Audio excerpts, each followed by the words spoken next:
नमस्कार. हिंदुस्थान पोस्टमध्ये मी हर्षद वैद्य आपल्या सर्वांचं मनःपूर्वक स्वागत करतो. सहकार चळवळ महाराष्ट्रासाठी ही काही फार नवीन गोष्ट नाही. रादर सहकार चळवळीचं भारतातलं उगमस्थान आणि जिथे सहकार चळवळ सर्वात जास्त रुजली हे राज्य म्हणजे महाराष्ट्र राज्य.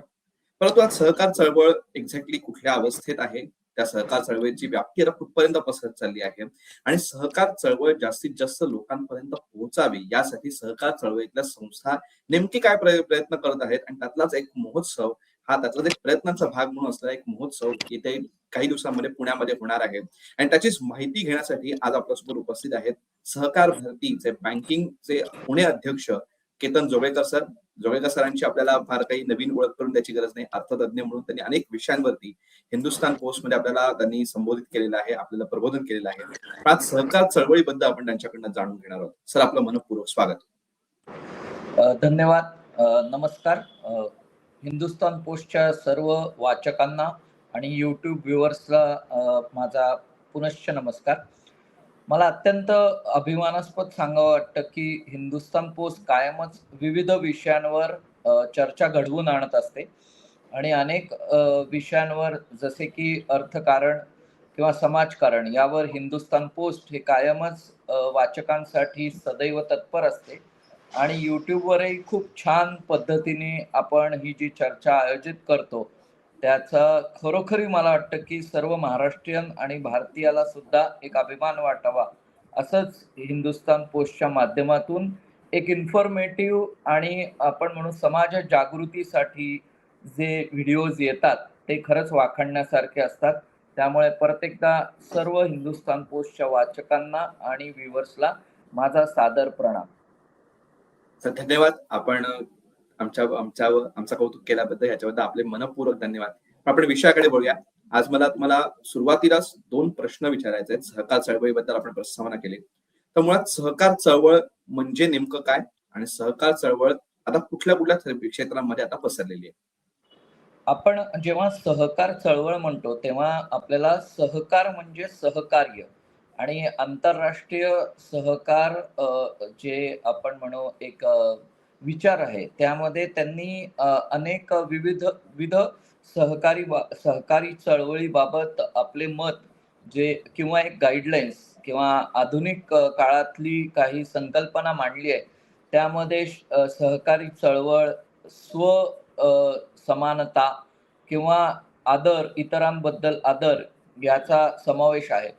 महत्वाचं असं आहे की सहकार विना आपण म्हणजे विना संस्कार नाही सहकार हे ब्रीदवाक्य घेऊन सहकार चळवळ 1978 पासून गेले 39 वर्षे देशाच्या विविध भागात चालवली जाते आणि सहकार चळवळीचे आद्य प्रवर्तक मी असं म्हणेन की जे राष्ट्रीय स्वयंसंघाचे प्रचारक होते श्री इनामदार लक्ष्मणराव इनामदार यांच्या चळवळीतून सहकाराची एक नवीन व्याख्या त्यावेळेलाही मांडण्यात आली आणि सहकार भारतीतर्फे ही व्याख्या गेले 39 वर्ष या चळवळीसाठी मांडण्यात येते.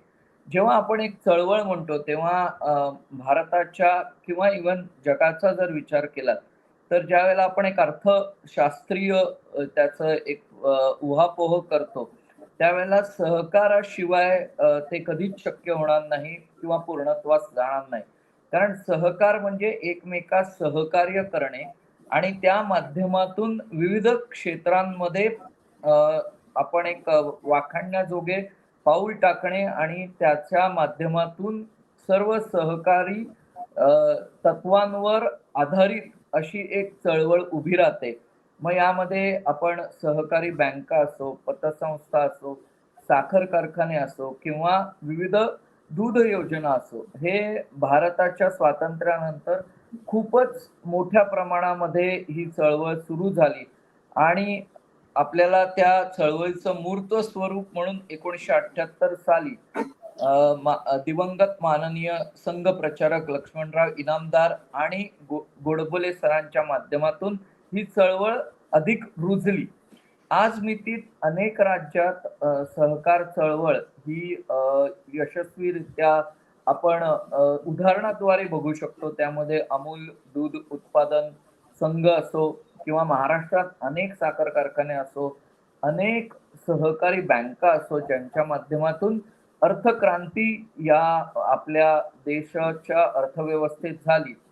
त्यामुळे मी असं म्हणेन की सहकार चळवळीमध्ये जे कार्यकर्ते काम करतात किंवा सहकार चळवळीच्या माध्यमातून जे एकमेकास उपयोगी पडतात असे कार्यकर्ते असतात, ते या सहकार चळवळीमध्ये कायमच कार्यरत असतात.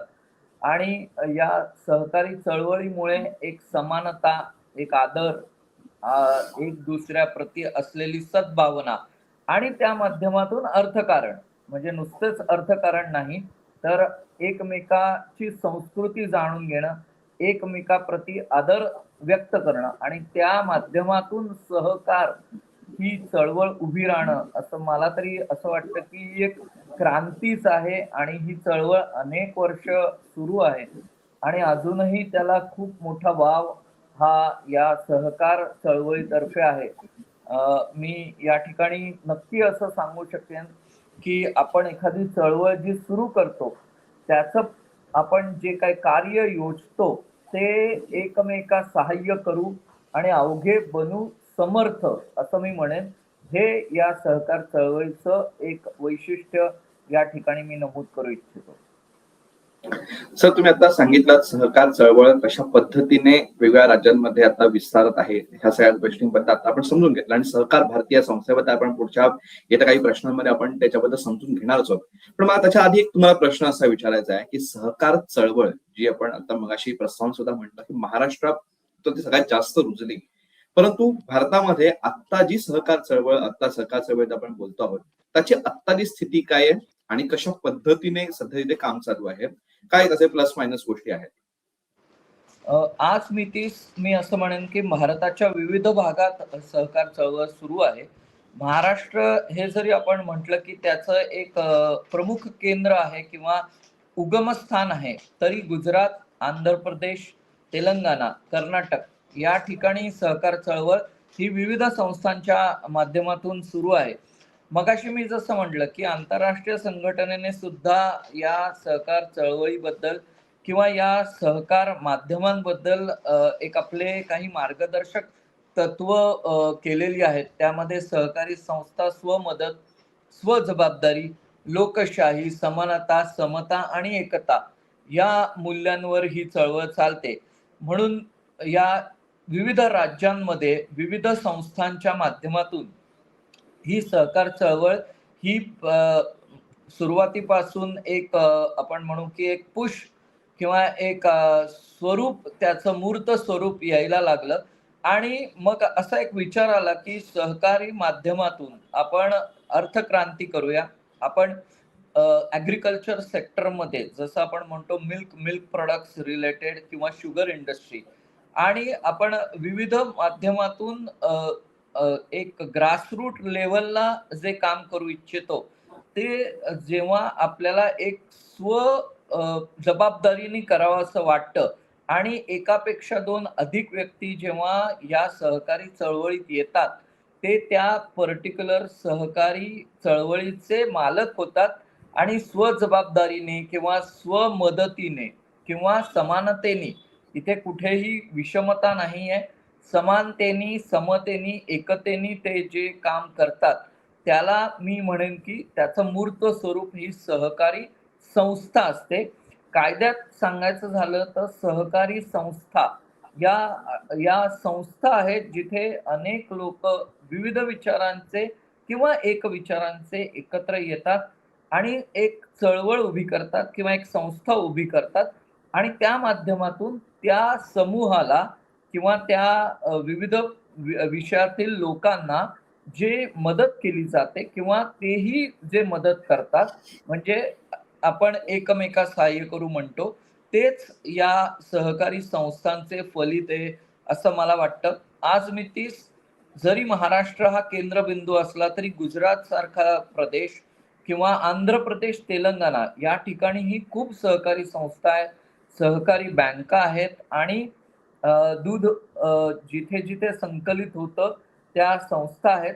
मी कर्नाटक राज्याला सुद्धा त्या बाबतीत महत्त्व देईल की कर्नाटकमध्ये सुद्धा अनेक दूध उत्पादक संघ आहेत, ज्या माध्यमातून तेथील शेतकऱ्यांना एक चांगली इकॉनॉमी किंवा तेथील सप्लाय चेन मॅनेजमेंट ही कायमच उभी राहते. पण आता नजीकच्या काळात ह्या 5-6 राज्यांव्यतिरिक्त सुद्धा उत्तरेकडचे काही राज्य आहेत, जिथे सहकार चळवळ सुरू होत आहे. पर्टिक्युलरली मी म्हणेन उत्तर प्रदेशात जिथे शुगर इंडस्ट्री आहे, तिथे सहकार चळवळ आता उभी राहतेय. आणि त्यानंतर नॉर्थ ईस्टमध्ये सुद्धा एक काही राज्यांमध्ये ही चळवळ हळूहळू रुजवली जातीये सहकार भारतीच्या माध्यमातून. आणि आपण पुढील विषयात जेव्हा येऊ, तेव्हा मी सविस्तर सांगेन की सहकार भारतीचं यामधलं योगदान काय आहे आणि सहकार भारतीतर्फे विविध उपक्रम कसे होतात या राज्यांमध्ये हे रुजवण्यासाठी. सो अंततः मी हेच म्हणेन की भारतातील आता अनेक राज्य ही सहकार चळवळीमध्ये सामील होत आहेत. त्यांना लक्षात येतंय सहकाराचे मूलतत्व किंवा सहकारातील महत्वाचे जे घटक आहेत आणि त्या माध्यमातून देशाची अर्थक्रांती, जे माननीय नरेंद्रजी मोदी नेहमी व्यासपीठावरून सांगतात की आपण 5 ट्रिलियन इकॉनॉमी मध्ये जातोय, तर त्यासाठी सहकार चळवळ ही नक्कीच पायाभूत किंवा एक पाया असेल यात शंकाच नाही. सर, मगापासून आपण सहकार भारती या संस्थेचा आपण उल्लेख करत आहात. जे लक्ष्मणराव इनामदार, जे राष्ट्रीय स्वयंसेवक संघाचे प्रचारक होते, साक्षात पंतप्रधान नरेंद्र मोदी हे त्यांना गुरुस्थानी मानतात. तर त्यांनी सुरू केलेली ही संस्था आज संपूर्ण देशभर पसरत आहे. आम्हाला सहकार भारतीबद्दल थोडक्यात सांगा. सहकार भारतीचं कशा पद्धतीने काम चालतं आणि सहकार भारती आता कुठल्या कुठल्या राज्यांमध्ये आता सध्या विस्तारत आहे, ह्याच्याबद्दल आम्हाला थोडक्यात सांगा. नक्कीच. हर्षदजी, जसं आपण म्हणालात की संघाचे प्रचारक दिवंगत लक्ष्मणराव इनामदार यांच्या संकल्पनेतून सहकार भारतीची 1978 साली स्थापना झाली आणि संघाचे प्रचारक आदरणीय दिवंगत गोडबोले यांनी देणगी देऊन ती सुरू केली. आणि जसं आपण ऐकतो सोशल मीडियातनं किंवा इव्हन विविध समाज माध्यमातून की आजचे भारताचे लाडके पंतप्रधान माननीय नरेंद्रजी मोदी यांचीही रुची सहकारातली ही कदाचित त्यांचे गुरु लक्ष्मणराव इनामदार यांच्यामुळेच सुरू झाली असेल. आणि गुजरातमध्ये कदाचित याचं एक एक्झाम्पल म्हणून त्यांनी खूप सुंदररित्या हे म्हणजे पुढे नेलं असेल. सहकार भारती ही 1978 पासून 39 वर्ष अखंड सेवा ही सहकारी क्षेत्रात देत आहे. त्यामध्ये आपण असं म्हणू की त्याचे मुख्य हेतू हे प्रशिक्षण, सहकारी बँकांमध्ये किंवा सहकारी पतसंस्थांमध्ये किंवा इतर सहकारी संस्थांमध्ये जे कर्मचारी असतात त्यांना जे क्वालिटी प्रशिक्षण द्यायचे असते, हे या सहकार भारतीचा मुख्य उद्देश आहे. तसेच आपण आजकालही असं बघतो की सहकारामध्ये सुद्धा काही जे घटक आहेत किंवा काही वेळा काही प्रसंग असे येतात की जिथे एक निगेटिव्ह सेंटिमेंट येतो. त्यासाठी सहकार भारती हे अतिशय जमिनीलगत किंवा रूटमध्ये काम करते आणि प्रशिक्षणाद्वारे या सर्व सहकारी मूल्यांना आधारित अशी एक जीवन पद्धती सहकार भारतीच्या माध्यमातून आयोजित केली जाते. तसेच सहकार भारतीचे जे काम आहे ते सहकारी संस्थांमध्ये जे संचालक असतात त्यांचे ट्रेनिंग घेणे. यामध्ये मला सांगायला आनंद होतो की पुणे स्थित Vaikunth Mehta institute of management आहे, जी अजून एक अशी संस्था आहे की सहकारी क्षेत्रांमध्ये ती अतिशय सुंदररित्या काम करते. तर सहकार भारती आणि VAMNICOM Vaikunth Mehta institute of management हे यासाठी अविरत प्रशिक्षण माध्यमातून प्रचार प्रसार करत असतात. यानंतर आपण असं म्हणू की सहकार भारतीच्या माध्यमातून अनेक राज्यांमध्ये आज जिथे चळवळ उभी करायची आहे तिथे ही चळवळ उभी केली जाते. आणि याचं फलित असं आहे की पूर्वी सहकार मंत्रालय हे वेगळं नव्हतं, ते ॲग्रिकल्चर इंडस्ट्रीमध्येच किंवा ॲग्रिकल्चर मिनिस्ट्रीमध्ये यायचं. पण सहकार भारतीच्या वरिष्ठांच्या माध्यमातून आज त्याचा पाठपुरावा करत सहकार मंत्रालय हे एक भारताचं एक वैशिष्ट्य मंत्रालय आहे, जिथे सहकार माध्यम किंवा सहकार रिलेटेड ज्या काही ॲक्टिव्हिटीज होतात, त्यासाठी हे मंत्रालय माननीय गृहमंत्री अमित शहा यांच्या माध्यमातून कार्यरत आहे.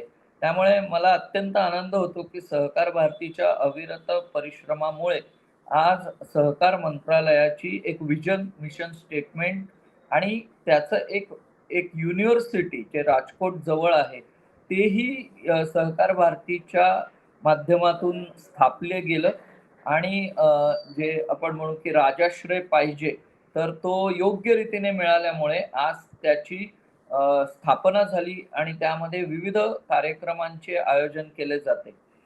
सहकार भारती ही संलग्न संस्था जरी असली असं आपण म्हणतो, तरी राष्ट्रीय स्वयंसेवक संघाच्या विचारसरणीच्या अलाइन किंवा त्या माध्यमातूनच आपण कार्य करत असतो.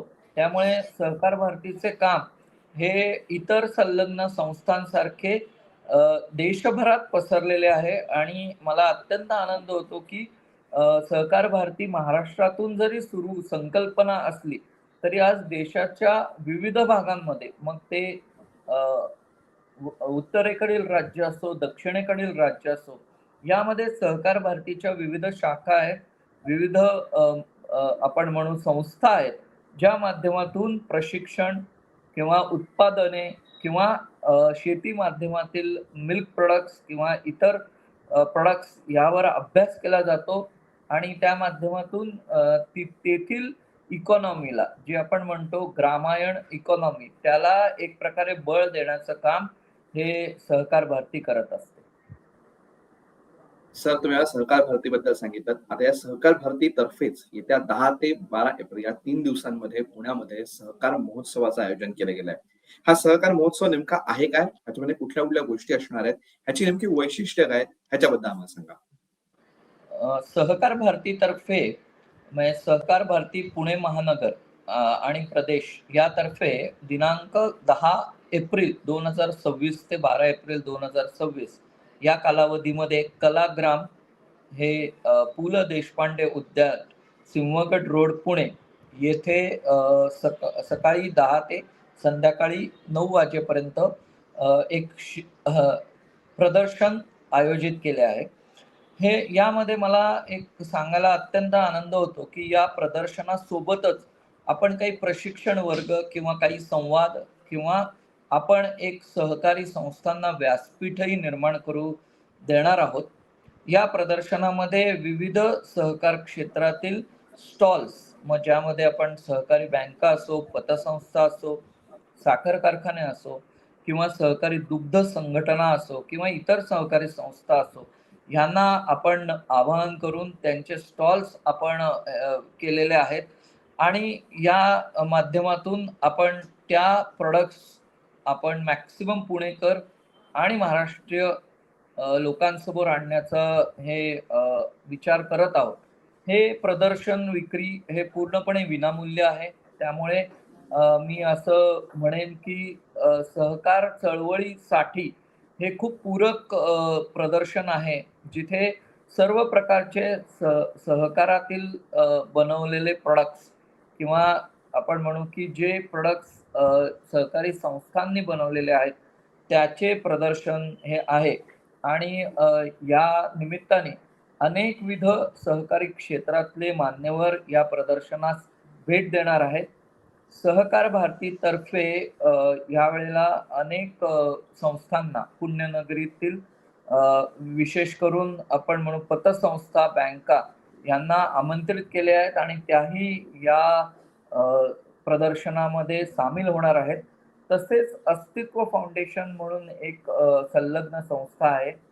तेही विविध प्रकारे या प्रदर्शनाद्वारे व्यासपीठ निर्माण करून देणार आहेत. पर्टिक्युलरली मी असं म्हणेन की पुणे विद्यापीठातील विद्यार्थ्यांना ज्यांना सहकारी क्षेत्रात काम करायचं आहे किंवा पुणे विद्यापीठाद्वारे आपण काही गोष्टी या सहकार चळवळी किंवा सहकार भारती प्रदर्शनातर्फे करू शकतो. तर मला असं वाटतं की हे नुसतंच एक प्रदर्शन नाहीये, तर हे इन्फॉर्मेटिव्ह आपण म्हणू एक संधी आहे त्या लोकांसाठी ज्यांना सहकार जवळून बघायचंय किंवा सहकार चळवळ बघायची आहे आणि सहकार क्षेत्रातील जे संस्था आहेत त्यांचे प्रोडक्ट्स या निमित्ताने पुणेकरांना किंवा महाराष्ट्रीयन लोकांना म्हणजे मी असंच नम्र आवाहन करेन की नुसतंच पुणेकरांनी येऊ नये, पण सर्व महाराष्ट्रीयन आणि इव्हन भारतीय लोकांनी यामध्ये येऊन आपला सहभाग नोंदवावा. कारण यामध्ये प्रशिक्षण पण आहे, यामध्ये आपण विविध विषयांवर परिसंवाद आयोजित केलेले आहेत आणि त्या निमित्ताने विविध विषयांना किंवा आगामी अर्थक्रांतीसाठी आपण एक विवेचन या माध्यमातून करणार आहोत. सर, तुम्ही आम्हाला तुमच्या व्यस्त वेळापत्रकातून वेळ देऊन आम्हाला सहकार क्षेत्राबद्दल थोडीशी माहिती करून दिली आणि येणारा जो महोत्सव आहे त्या महोत्सवातनं जी सहकार क्षेत्राबद्दल अजून माहिती लोकांपर्यंत पोहोचणार आहे त्या महोत्सवाबद्दल सांगितलं आणि महोत्सवाच्या महत्वाबद्दल सांगितलं आणि त्याच्याबद्दल तुम्ही आमच्या तर्फे लोकांना आवाहन सुद्धा केलंय आणि लोक जरूर या महोत्सवाला मोठ्या संख्येने भेट देतील ही ह्याच्याबद्दल नक्की आशा व्यक्त करतो. तुम्ही आम्हाला वेळ दिलात आणि आमच्या प्रश्नांना सविस्तर उत्तर दिलीत याबद्दल हिंदुस्थान पोस्ट तर्फे आपले मनपूर्वक आभार.